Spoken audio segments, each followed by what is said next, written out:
Olá, nesse vídeo nós vamos ver como plotar com o Matplotlib um boxplot e intervalos de confiança. Então, antes de nós vermos como plotar um boxplot com o Matplotlib, vamos primeiro ver um pouco sobre o que é um boxplot e como interpretar um boxplot. Então, um boxplot é uma representação gráfica da distribuição dos dados numa determinada amostra. E ele tem esse padrão de desenho aqui, em que nós temos um retângulo com essas linhas conectadas à esquerda e à direita do retângulo. Eu posso chamar essas linhas de bigodes, né? É o bigode do boxplot.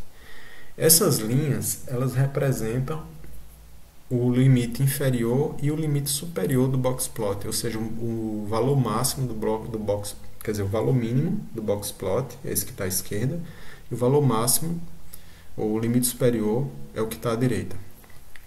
Já aqui no retângulo, a linha vertical da esquerda representa o primeiro quartil, a linha vertical da direita, o terceiro quartil.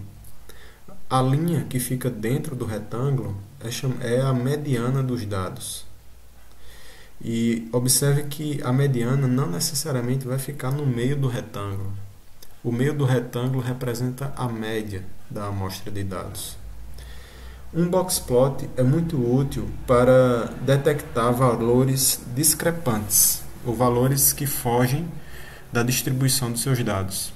E esses valores discrepantes são representados por pontos ou bolinhas que podem estar além do bigode de limite inferior, que é nesse exemplo, ou eles podem aparecer também aqui além do limite superior. É o que a gente chama de outliers, ou valores discrepantes.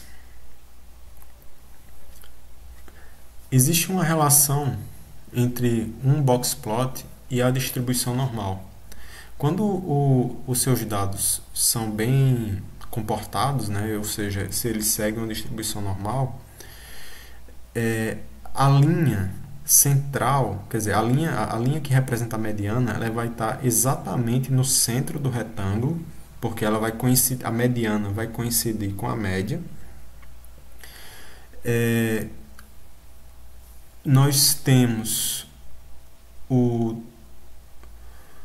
uma relação também bem interessante aqui na distribuição normal, que é a relação entre a média e o desvio padrão. Então, é a regra que nós chamamos de regra 68.95.99.7, que diz o seguinte: numa distribuição normal, cerca de 68,27% dos dados estão entre mais ou menos um desvio padrão da média.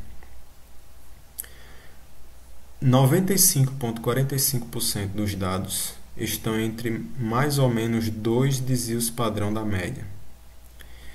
E 99,73% dos dados estão entre mais ou menos 3 desvios padrão da média. Então, utilizando essa informação, nós temos aqui no boxplot o intervalo interquartil, que é a diferença, corresponde à diferença entre o primeiro quartil e o terceiro quartil, ele estaria aqui dentro desse primeiro intervalo de 68%. Observe que o intervalo interquartil vai ter 50% das amostras. E se você fizer o quartil 1 menos 1,5 vezes o intervalo interquartil, você vai ter um pouco mais do que menos 2 desvios padrão em relação à média. Se você pegar o terceiro quartil e somar com 1,5 vezes o intervalo interquartil, você vai ter um pouco mais de 2 desvios padrão além da média. Então, dá para a gente ter uma noção, mesmo que isso genérica ou superficial, de como a distribuição, de como seus dados estão distribuídos a partir da análise do intervalo, quer dizer, a partir da análise do boxplot.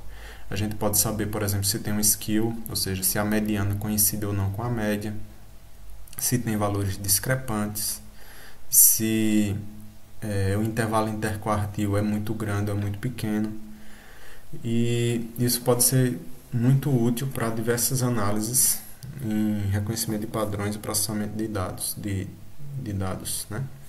Então vamos ver como plotar um boxplot utilizando o Matplotlib. Então, depois de ter feito todos os importes necessários e ter carregado seus dados, né? No caso aqui eu vou utilizar esses dados de casos confirmados de Covid em João Pessoa e dados confirmados de Covid na cidade de Patos, na Paraíba. E para plotar um boxplot é muito simples. Basta você dar os dados de entrada na função boxplot aqui desse axis que você cria utilizando subplots. E aqui eu estou criando dois subplots, né? Uma linha, duas colunas, né? Ou seja, vai ter um subplot por coluna. Em seguida eu adicionei aqui uma grade para facilitar a leitura e também atribuí títulos aos dois boxplots. Então, analisando esses dois boxplots, a gente vê o seguinte. Aqui no boxplot de João Pessoa, nós temos vários valores discrepantes, ou seja, valores que fogem bastante da distribuição dos dados. No caso de Patos, nós não temos valores discrepantes e em ambos os gráficos, nós observamos que a mediana se distingue bastante da média, né? No caso de Patos, a distinção é ainda maior. A mediana está bem aqui embaixo, quase próximo de zero, enquanto que a média seria o meio do retângulo, né? A mediana também dos dados de uma pessoa é inferior à média. Nós podemos também plotar diversos boxplots no mesmo gráfico.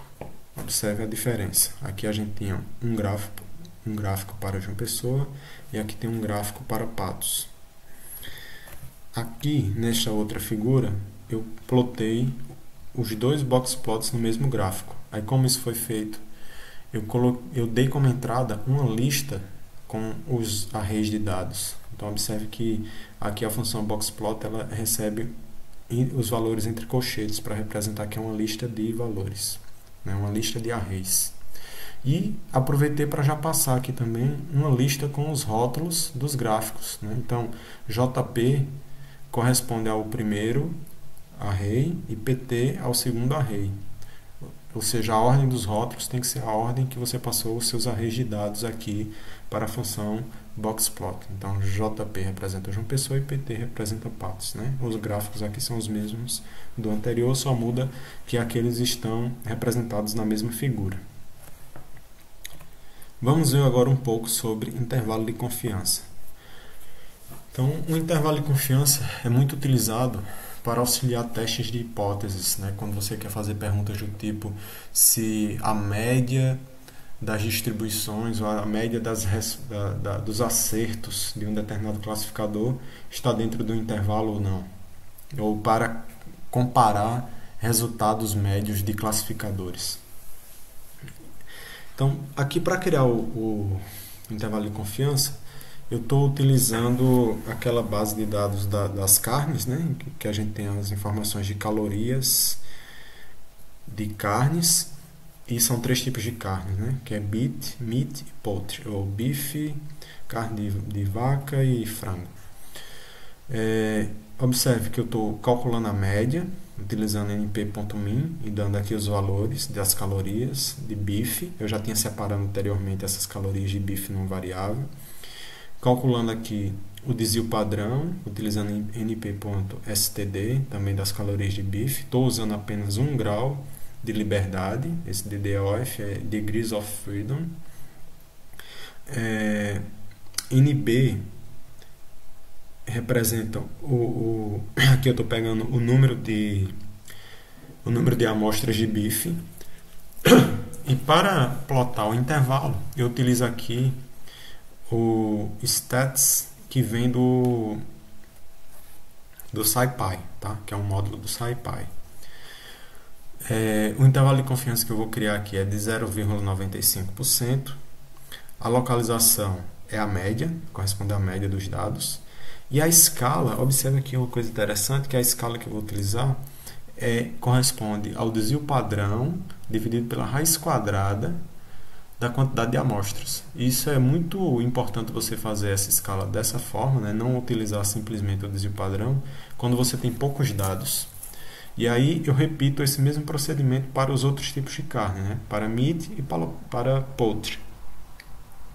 Em seguida, eu posso plotar uma figura com esses intervalos de confiança. E a figura que tem a funcionalidade que existe, que é útil para isso no Matplotlib, é o error bar, né? Que é uma barra de erro.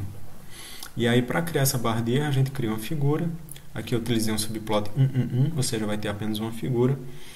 E eu coloco no dy a diferença entre a média e o primeiro valor do intervalo para cada um dos tipos de carnes, né? Porque isso vai corresponder ao erro, tá? Então esse dy é o erro.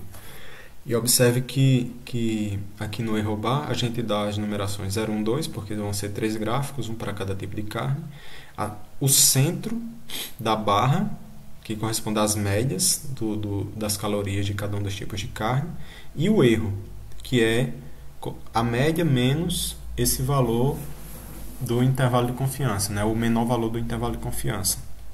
O intervalo de confiança ele tem dois valores, um extremo superior e um extremo inferior. Aí eu subtraí da média aqui o extremo inferior para ter um erro positivo, né? E aí o formato do centro vai ser uma bolinha, um círculo, né? Aí os rótulos para cada uma das barras são beef, meat e poultry. E aqui na posição do X eu coloquei um range de valores, né? Que vai ter 0, 1, 2, porque o labels tem comprimento 3, né? No xticks eu coloquei esses números, nessas numerações 0, 1, 2 desse range, atribuí rótulos a esses ticks, né? Que são os labels, os rótulos correspondentes às carnes, o título do gráfico, o rótulo para o eixo Y, o rótulo para o eixo X e a grade, né? Aí vamos ver como ficou. Observe que aqui está as barrinhas correspondentes aos intervalos de confiança, né? Cada bolinha dessa, no centro das barras, corresponde às médias. E aí a barra você tem um valor acima da média e um valor abaixo. Isso corresponde ao erro, que é esse dy que nós calculamos aqui para cada um dos tipos de carne. E aí essa função error bar é que é uma das funções úteis para verificar, para plotar intervalos de confiança. E observe que dentre todas as carnes, a que tem menor quantidade de calorias, dentre todas essas três, né, que foram avaliadas, a que tem a menor quantidade de calorias, com certeza, é a carne de frango, e porque não há interseção entre o intervalo de confiança para calorias de frango e os intervalos de confiança de beef e de meat. Então, eu espero que você tenha gostado dessa playlist sobre Matplotlib e curta os nossos vídeos. Se tiver alguma dúvida, pode colocar algum comentário.